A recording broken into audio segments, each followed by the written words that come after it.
Akkam jirtu kabajamtoota hordoftoota kiyya nagaa keessanii nageenyi koo kan kabajaaf jaalala isin biraa ga'u isin har'aan kana kutaa 12 exercise 1.3 waliin ilaalla. Gaaffiin tokkoffaan decide whether or not each of the following sequences is geometric. For those that are geometric determine innis termi jetti kan waliin ilaallu ta'a. Gaaffii tokkoffaa wantiin ulfaatu homa isaa hin jiru. ABCD ilaallee kan walitti deebinu ta'a. Okay, isa kana dalayna jechuudha. Asirraa A, B, C, F, G fudhadheen jira. Gaaffilee kana bifa ajaa'ibaatiin dalaynaa innis termii isaa akkamiin akka dalagamu kan waliin ilaallu ta'a. Gaaffii Eedhaaf dalaynee haa jennume. Gaaffiin akkuma asirraa ilaaltan 1 minus 2 4 minus 8 jedheetiin inni itti fufa jechuudha. Asirraa kaanee jalqaba waa'ee ji'oomeetirik xiqqoo isii haa ilaallu. Ji'oomeetirik jechuun maal jechuudha? Gn ezukaalistuu maal jennaan? R is the power of n minus 1 g1 jennaan jechuudha. Ji'oomeetirik sikeensiin haala kanaan dalagama. Ji'oomeetirik sikeensii ta'uu isaa adda baasii waan jedhee isa kana hintii qabannee jalqaba irratti maal argachuu qabna? Common ratio asirraa arganna jechuudha. Common ratio as gubbaarraa baafanna jechuudha. Okay, kanaafuu minus 2 waanidha yoo hirre meeqa ta'a? Maal ta'a? Minus 2 ta'a. Akkasuma immoo 4 minus 2 dha yoo hirre meeqa dhufa? Minus 2 dhufa jechuudha. Kanaafuu common ratio keenya maali? Common ratio keenya minus 2 dha. So G1 keenya meeqa asitti? G1 keenya tokko. Kanaafuu maal goona? Formulaa kana itti galchineetiin formulaa kanaan hojjanna jechuudha. Directly maal innis termii keenya barbaaduudhaaf Gn ezukaalistuu maal jennaarre? G1 keenya maali? G1 keenya 1dha. 1 jennaan. R is the power of R keenya maali? Minus 2dha. Minus 2 the power of what? N minus 1.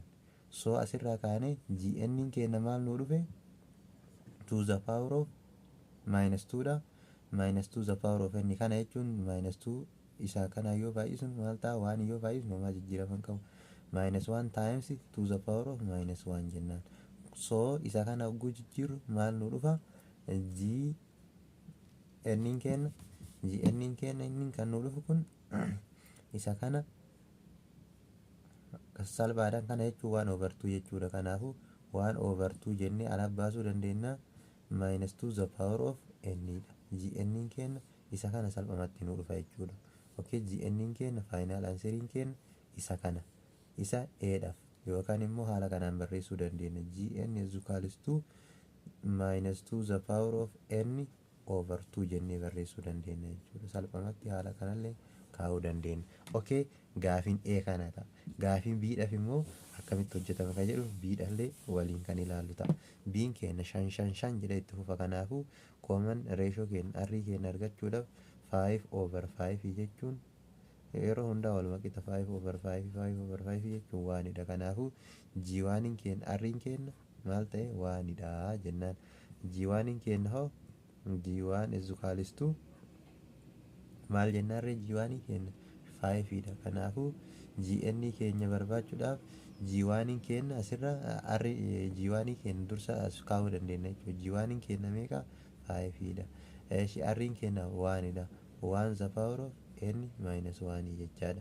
Okay, 1 the power of hanga fe'ee yoo ta'e lakkoofsi tokko paawuriin isaa 1 the power of 100 illee yoo ta'e yookiin immoo 1 the power of n illee yoo ta'e yeroo kamiyyuu 1dha jechuudha. N minus 1 illee yoo ta'e yeroo kamiyyuu 1dha. Jijjiirama hin qabu jechuudha. Paaworii irratti paawuriin isaa waan fe'e yoo ta'e lakkoofsi tokko hanga fe'e yoo baay'ate jechuudha. Lakkoofsi tokko lakkoofsi 1 hanga fe'e yoo baay'atte 1 mataati. Kanaafuu Gn keenya maal nu ta'a? Gn keenya 5 nu ta'a jechuudha. Jijjiirama hin qabu.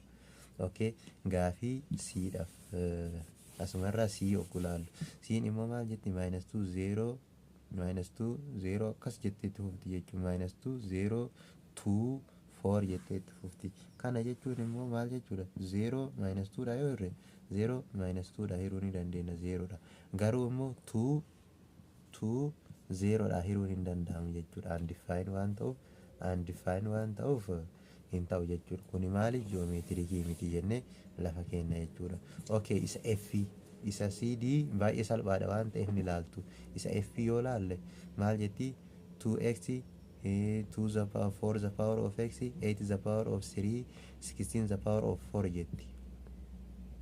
2x jechuun amma maal goona kun g1 dha, kun g2 dha, kun g3 dha jenneetiniin ilaalla jechuudha. Haala inni jiru g1 g2 g3 jenneetiniin ilaalla. Kanaafuu g2 over g1 maal taare arrii ta'aa mire asirraa kaanee 4x square over 2x jennaan. Kana jechuun 4x square jechuun akkana jechuudha. 4x x jechuudha. Kanaafuu x takka inni baddi 4 2 taati. 2 takka taati. Kanaafuu asirraa x takka silattuu balleessinee jirra. X takkaa fi x takka waliin balleessinee jirra. 2 taati jenneerra. Asirraa maaltu nu hafe 2 x nu hafe gara gubbaa jala hoomuu nu hafne takka qofan nu hafe. Kanaafuu maal jennaan 2x jennaan jechuudha. 2x jennaan maaltu kooman tarmiin keenya maal jennaani 2x jennaan. Arrii 2x argannee jirra iddoo kana. Ammallee isa kana hirru 8x cube over 4x square. Kana jechuun x lama ni baddi x meeqatu hafa x takka qofatu hafa jechuudha.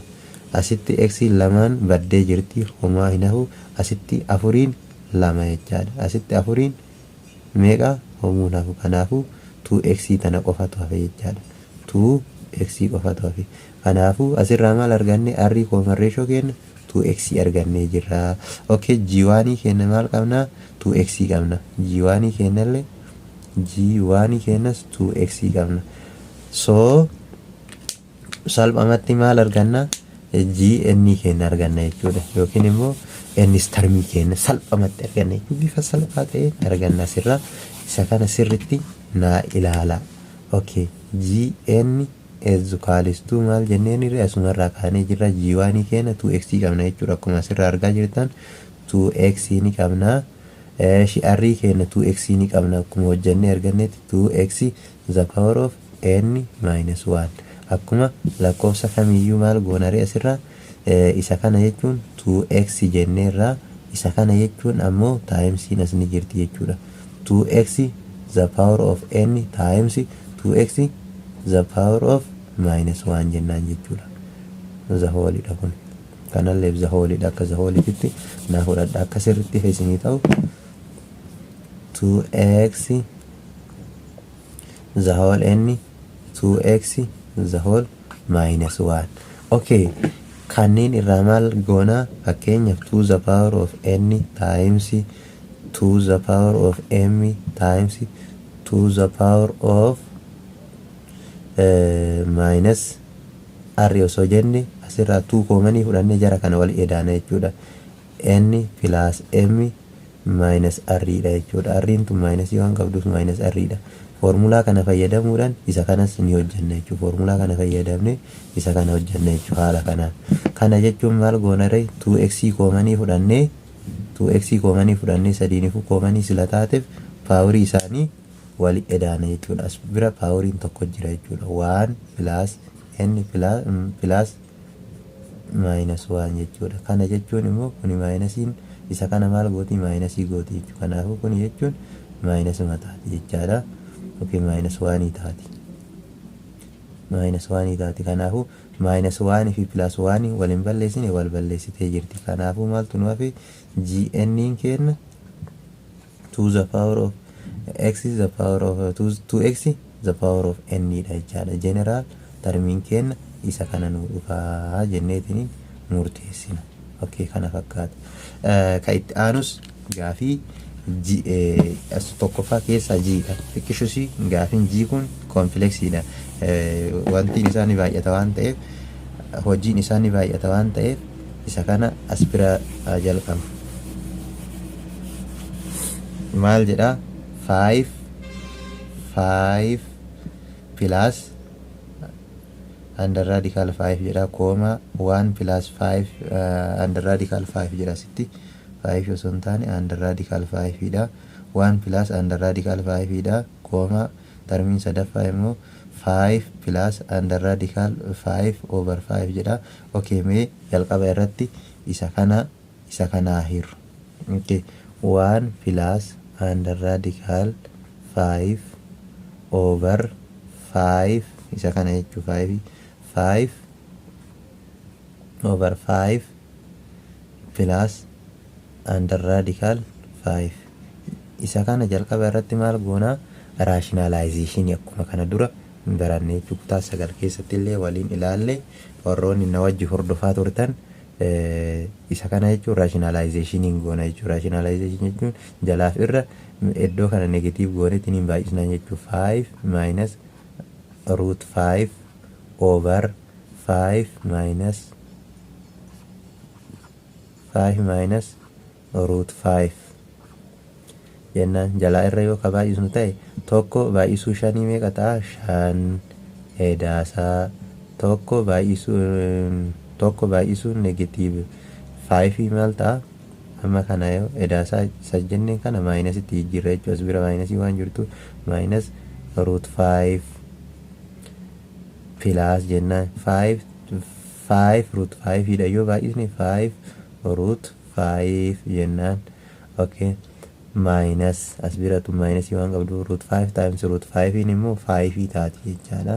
Okay, fidneerra jala isaa gubbaa isaallee gubbaa isaa fidneerra. Kana jechuun seera rationalization keessatti kan jalqabaa square goone fakkeenyaaf kan jalqabaa square goone kan itti aanullee square goona jechuudha. Kana jechuun 5 square goona. 5 square jechuun 25 dha. Hir'isuu jennaan kan lammaffaa kanaaf kanallee waliin baay'isna jechuudha. Yookiin immoo isa kanallee square goona jechuudha. Isa kana square goone hir'isna isa kana square goona jechuudha. Isa kana yoo square goone jechuun kanaaf kana waliin baay'isuu jechuudha. Meeqa dhufa? 5 dhufa jechuudha. Okay, akkana ta'a. Okay, asirraa immoo wantiin akkuma asirraa argaa jirru isheen 5 tunii fi minus 5 tu wal balleessiti jechuudha. Tunii fi tun wal balleessiti. Maaltu hafa? Isa kanatu hafa jechuudha. Okay, isa kana rearrange yoo goonu 5 as jirtu asii tana jalqaba irra barreessa. 5 root 5 minus isa kana itti aansina immoo minus jenne minus is jirtu kana garaa jirtu root 5 jennaan. Okay, jalli isaa kana walirraa yogguu hir'isnu kana lamaan yoo walirraa hir'isne 20 ta'a jechuudha. Kana jechuun immoo yoo walirraa hir'isnu as takka jira waan ta'eef ka keessaa inni fudhanna akkuma jirutti ka keessaa fudhannee kan walirraa hir'isnu takka 5 hir'isuu takka jechuun 4 root 5 jechaadha over 20 kana dhufa jechuudha. Arriin keenya asitti kana dhufa jechuudha. Reeshoon isaa isa kana argannee jirra. Jalqaba irratti steepii kana sirritti ilaala. Isa kana argannee jirra. Okay, isa kana gubbaa kanatti barreeffadha. 4 root 5 over 20. Okay, ka itti aanullee hojjedhe isin argisiisa. Okay, asirratti 5 plus root 5 over 5 ka jedhu kana maali hira 1 plus root 5 kana hira jechuudha. Isa kana ogguu hiru isa kanallee akkuma dura goone rationalize goona jechuudha. Rationalize ogguu goonu jalqaba irra inni kun kana wajjin baay'ata jechuudha. Isa kana baay'isee isin garsiisa. Isa kana inni kun wanta a over b over c yoo ka jennu taate a b c jenneetiniin sila baay'isnu a dha jechaadha. A over b c jenneetiniin sila baay'isnu haala kanaan baay'ata jechuudha. Inni kun haala kanatti jijjiirama. Inni as biraa kun isa kana wajjii wal wajjii baay'atu isin agarsiisu ta'a. Okay, 5 plus root 5 over isa kana yoo kanaan baay'ine 5 plus 5 root 5 dhufa jechuudha. 5 root 5 dhufa. Okay, isa kana ammoo amma jijjiirreetoo hojjanna jechuudha. Isa kana rationalize goona jechuudha. Okay, isa kana rationalize yoo goonu as biratti sirreeffadhee barreessuun qaba. Okay, akkuma sila isiniin jedhe amma times jedheeni rationalize godha jechuudha. 5 minus jennaan isa kana minus tj minus 5 root 5 over 5 minus 5 root 5. Okay, kana yoo baay'isnu meeqa dhufa? 25 dhufa. Isa kana yoo baay'isnu ammas deemne minus jedheeni 5 in 25 root 5 dhufa. 25 root 5 dhufa. Plus jedhaani isa kana yoo baay'isnu 5 root 5 dhufa. Isa kana ammoo deebi'ee isa kana yoo baay'isnu minus 25 root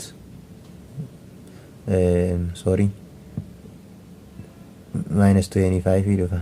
Isa kana jechuun 5 fi 5 yoo waliin baay'atu raadikaali yoo waliin baay'atu 5 ta'a 5 as bira ni jirti. Kanaafuu 25 dhufa minus 25 dhufa.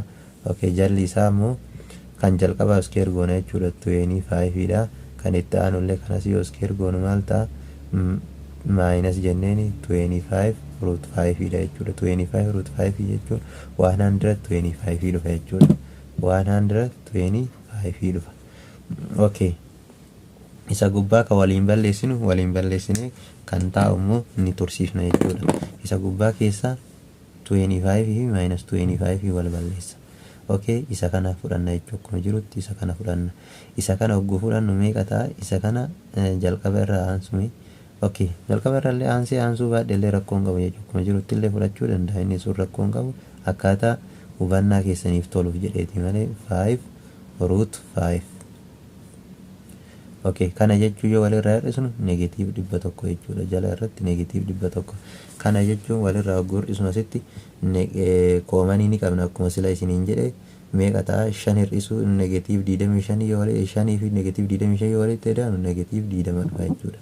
Negatiiv equals to negatiiv 20 dhufa.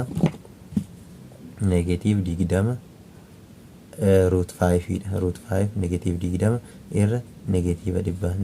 Negatiiva ni bade. Inni kun 5 meeqa dhufa? 4 dhufa. Inni kun 5 4 dhufa. Inni kun 5 20 dhufa. Kanaafuu 4 root 5 over 20 dhufa jechuudha. Okay, kana wajji wal nu fakkaateera. 4 root 5 over 20. Kanaafuu common ratio keenya maal arganne? 4 root 5 20 arganne jirra jechuudha. Okay, asirraa kaanee ammoo maaltu nurraa eegama? Arrii keenya ni qabna jechuudha. Arrii keenya common ratio keenya jechuudha. Kun G1 keenyas ni qabna. G1 keenya jechuun 5 G1 is equals to 5 plus root 5 jechaadha. 5 plus root 5. Asirraa kaanee GN keenya barbaachuun nu rakkisu jechuudha. GN keenya barbaachuudhaaf G1 keenya akkuma jirutti ni kaayanna. G1 RN minus 1 jechuudha. G1 keenya maali? 5 plus root 5. R'n keenya 4. Isa kana mee simplify godhe over 20 dha. Lamaan afuriin takka afuriin meeqa? 5. Kana jechuun root 5. Isa kana jechuun root 5 over 5 dha. Root 5 over 5. Root R'n keenya root 5 over 5 dha. N minus 1. Kana fakkaata jechuudha. Isa kana simplify gootanii kaa'uu ni dandeessu jechuudha. Kana fakkaata. Okay. Okay, deebiin isaa kana fakkaata jechuudha. Isa kana jechuun 5 radical 5 over 5 jechaadha. Over 5 jecha rationalize yoo ta'u jecha inni kun isa kana rationalize yoo goonu 1 over radical 5 jechuun times radical 5 jennaani times under radical 5 jennaan ka gubbaa maal ta'a 5 under radical 5 over 5 ta'a jechuudha. Inni kunii fi inni duuba jirullee wal fakkaataadha. Rakkoon qabu garaagarummaa hin qabu. Shika itti aanu haaluma kanaan hojjenna jechuudha. Inni kun deebiin isaa kana ta'a jechuudha. Kunniin illee poostiin isaa kun kana kana fakkaata. ABCD illee hundi isaaniitu kun kana fakkaata. Qoffaan kana fakkaata jechuu gaafii lammaffaan immoo maal jetti giving geometric sequence jenname kana irraa alaal 5 50 45 jedha find next series terms in the tens terms jedha serii termisii fi next serii termisii fi tens termisii isaa barbaadi jedha isa kanallee haala gadiitiin haa barbaadnu. Okay, haaluma saniin jalqaba irratti arrii kennaa barbaadnu arrii kenna 15 yoo hirnu meeqa 3 ta'a 45 15 yoo hirnu 3 ta'a G1 kenna akkuma beekamu 5 dha kana jechuun asirra G1 2 3 jenneetini G1 G2 G3 G4 irraa barbaadna jechuudha G4 G5 G6 jechaadha ka barbaadamu kanniini kana sadaniin barbaadaa jedha kana sadan barbaaduun G1 kenna maali jalqaba irratti kooman GN kenna barbaadnu G1 kenna 5 qabna R kenna 3 qabna 3 is the power of n minus 1 jennaani 3 is the power of n minus 1 jennaan okay asirraa kaane 5 kana jechuun 3 n times 3 is the power of minus 1 dha kana jechuun immoo isa kana jechuun yookiin isa kana jechuun 1 over 3 dha jechuu akkuma beeytan 1 over 3 jennee barreessuu dandeenya 1 over 3 jennee yoo barreessinu asuma jala 3 kenna jechuudha kanaafuu GN kenna isa kana ta'a GN kenna erga isa kana ta'e wanti asirraa hojjannu yookiin immoo asirraa G1 G2 G4 G6 sadan argachuu dandeenya jechuudha fakkeenyaaf G4 yoo argannu G4 yoo barbaadnu taate G4 kenna ogguu barbaadnu maal gochuu qabna 5 over 3 is the power of what jennaan 4 jennaan jechuudha kana jechuun 3 is the power of 4 jechuun isii tana takka takka ni balleessiti as jala maal 5 into 3 is the power of 3 jechaadha 3 is the power of 3 3 is the power of 3 jechuun 5 times 3 is the power of 3 jechuun 27 jechaadha 35 3 qabna meeqa 10 13 135 135 dhufa jechuudha 135 arganneerra tarmii tokko eeshi inni 5 yaa goonu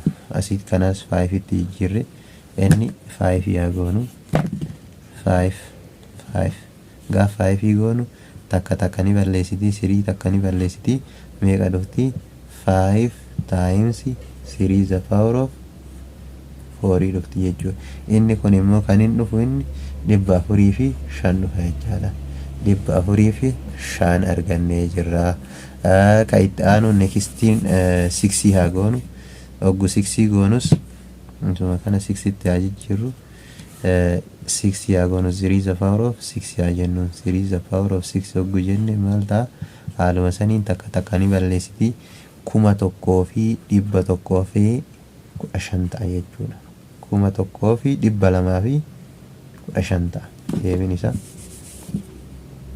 215 ta'a inni itti aanu 1,215 argannee jirra okay tens termii jedhee tens termii jechuun asuma dhayineetiin kana teenii gochuu qofa jechuudha kana teenii yoo goonu isa kanallee teenii gooneetiin hojjechuu jechuudha homaa wanti addaa hin jiru G10 is equal to GR 5 over 3 n 3 is the power of maal jenna 3 is the power of 10 jennaan jechuudha kana wanti addaa hin jiru jechuudha isa kana xumurree kaa'uu dandeenya gaafii lammaffaa kanaan xumurra gaafii sadaffaa haa ceenu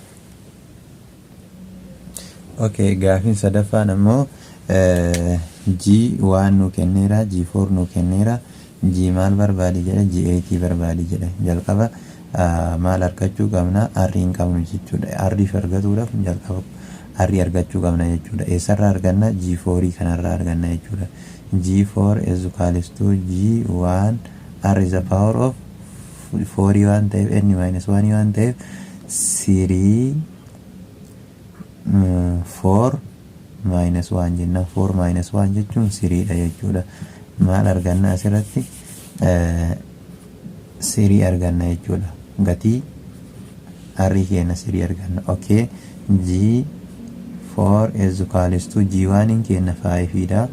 g1 r in kenna meeqa hin beeknu, r is the power of 3 jechaadha. r in kenna r is the power of 3. g4 kenna ni qabna 1 over 25 qabna jechaadha. 1 over 25 qabna. Ashi is equals to 5 r is the power of 3 jechaadha. Okay, gama lamaanu maal goona times jennaan, times 1 over 5 jennaan, times 1 over 5 jennaan. Okay, 5 inni baddi as bira r cube qofatu nu hafa jechuudha. Okay, as biratti kana jechuun immoo r isa kana jechuun 5 the power of 2 jechuun 25 jechuun akkuma duruu beektan. Isa kana gubbaa waliin baay'ifne jalli maal ta'eera 5 the power of 3 nu ta'a jechuudha. Sababni isaa as bira 5 the power of 2 qabna, 5 the power of 2 times 5 the power of 1 jechuun 5 the power of 3 jechaadha. Walii galaatitti jarri kun isa kana dhufanii 5 the power of 3 qabna jechuudha asirraa. Okay, kana jechuun 1 the power of 3 jechuun ni dandeenya. Paaworii hanga fe'ee yoo ta'e wal fakkaata waan ta'eef silatti maal goona asirra gama kanatti bobbaasnu isa kana. Gama kana yoo bobbaasne maal ta'a 1 over 5 the power of 3 is equals to r the power of 3 jechuun ni dandeenya jechuudha. Okay, kana root 3 keessaa galchinu, lamaan isaaniitu root 3 keessaa galchinu. Lamaan isaaniitu root 3 keessa oguu galchine meeqa nu dhufa? Kana jechuun root 3 r qofatti hambiste jechuudha. r jennaan. Okay, r qofatti eega ishiin hambiste kanallee maal taati? Tunis tana ni balleessiti 1 over 5 qofatti hambiste jechaadha. Kanaafuu r kenna simply 1 over 5 arganne jirra jechaadha. Okay, r kenna 1 over 5 erga arganne kalaas wanti hundi isaaniitu dhumatee jira. بعد أري 1 over 5 arganne jirra. Gaafileen akkanaa kun baay'ee deddeebi'ee dhufa attentionii kennaafi qorumsa irratti isinii dhufuun isaa waan hin oolle gaafileen kun. Asirra G8 haa barbaannu. G8 barbaachuudhaaf G1 R the power of 8 minus 1 G1 1 dha tuni. G1 R is the power of 7 dha jechuudha. R hin arganneera 1 over 1 over 8 argannee jirra. 1 over 5 argannee jirra. 8 jedhe 1 over 5 argannee jirra. R kenna as bira bareechee isinii hafaa barreessu. Ashi G1 kenna 5 ni qabna. 5 into jennaan R kenna 1 over 5 the power of 7.